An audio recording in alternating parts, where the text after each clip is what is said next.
Disney, a brand so synonymous with childhood that it's weirder if someone didn't see a Disney movie growing up. I remember exactly how I felt when I first watched The Lion King, Peter Pan, Aladdin, Beauty and the Beast. Point being, this company shaped my little heart to love animation from a very young age. Over the course of 100 years, Disney has managed to wiggle its way into every kid's heart and imagination. So, what happened here? In the 1930s, Walt Disney was a promising young man, known for animating the shorts that would play before movies in the theaters. Then he decided he was going to do something insane. He was going to make a full-length feature film of his own, but not just any full-length feature film. The very first full-length feature animated film. Over the next 4 years, Walt and his team worked tirelessly to make this dream a reality. And after grueling labor, thousands of pictures later, Snow White and the Seven Dwarfs finally released.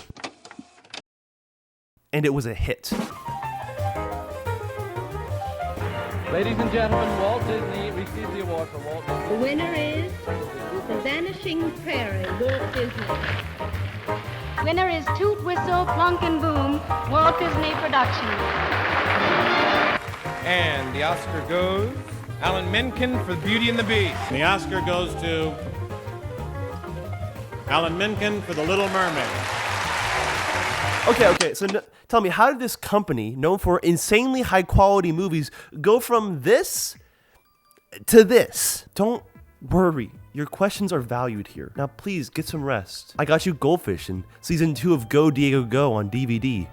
I put it in your Lego Ninjago backpack. But to answer your question, not many could have known, but there were signs. Around the year 2000, Disney started occasionally missing. Sure, they had misses in the past, but these were more than just underdeveloped or bland ideas. These were crimes against humanity. But then they dropped stuff like Meet the Robinsons, and everyone would forgive them for movies like Underdog. Not me, though. I will never forgive them for Underdog. Give the dog your food. And so it went. For every crapper, there was a slapper. But around 2016, original movies started coming out less and less. Disney instead opting to make more sequels, and yes, the very first live-action remake, 2016's The Jungle Book. Everyone kind of in unison raised an eyebrow at this, because like, what's the point? We didn't know how good we had it. So we kind of just didn't pay attention to it, you know? Went along our day, probably to go floss or something. Look, man, 2016 was an unfortunate time. If you guys know what just moves, I want to see some movement. I'm not seeing enough movement. Then the next year, again, another live-action remake. This time for one of their most beloved movies, Beauty and the Beast. The original Beauty and the Beast broke molds and pushed the boundaries of what was thought to be possible in 2D animation. But that movie's old, so in order to market it to a new generation of kids, we here at Disney decided to make it look bad. What? That's not good enough for you? Fine, get Hermione to play Belle. And no, I haven't seen most of the live-action remakes that have come out, but it's out of principle. The mere existence of these movies is insulting to me. It doesn't matter if it's genuinely kind of funny or pretty well animated. Yeah, I'd hope it'd be pretty well animated. They spent $1 bajillion on it. It's a spit in the face of the original. The idea that this will add to the original in any kind of interesting way is ridiculous. Just because they replace the drawings with CGI. And don't get me wrong, I don't hate CGI. Some of my favorite movies have some fantastic CGI. It's also an art form. But for some reason, I highly doubt the higher-ups at Disney decided to use CGI because they thought it was cool or artistic. For me, it's pretty clear that it was done just because it's novel and it's cheap and it makes them a lot of money. What inspired you to build a second Krusty Krab right next door to the original? Money! What happened, Disney? You used to be known for making some of the best movies of the century, and now you're just making Freaky Friday freakier. Before, you get one genuinely solid movie every couple of years. But now? Alright, who wants to watch Strange World? I didn't even know Elio existed until I went on Disney Plus to watch Turning Red a couple of weeks ago. That's right, it took me this long to build up the courage to watch Turning Red. And yeah, I laughed, I giggled, I even guffawed a couple of times. I should report you to the police. How old are you? 30? I'm 17. Oh, see?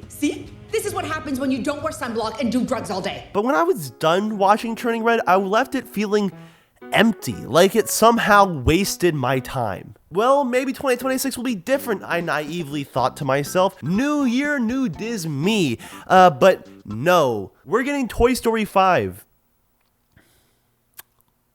Turns out Disney had a different idea for their New Year's resolutions. Now, I was expecting this nifty little Wikipedia page to end right here, right after they announced they were making Cancer again. But it keeps going. A Bambi remake, Bob the Musical, Lilo and Stitch 2, Frozen 4, they didn't even manage to ruin it a third time yet. But this is what pisses me off more than anything, more than Zootopia 2, and yes, more than Underdog. The Hunchback of Notre Dame is by far my favorite Disney movie. The insanely beautiful animation and absurdly dark plot make it one of Disney's strangest, and I love it for it. So why, in front of God and all his creation, would they try to make a live-action remake? And like, yeah, they could do it justice. The Earth could also be a sphere, but it's not likely. I know, this is just a company that makes kids movies. Why am I getting so pressed about it? But I think it's because they make kids movies that I care so much. Movies like Treasure Planet and Lilo and Stitch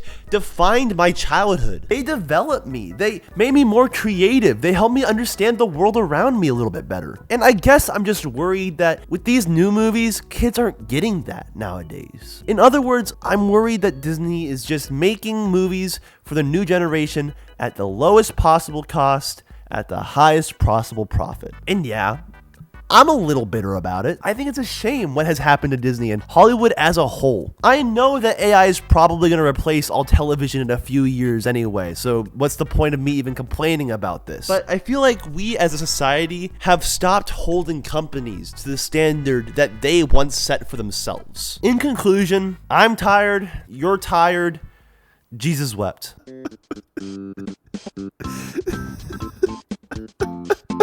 This is the stupidest thing I've ever made in my life.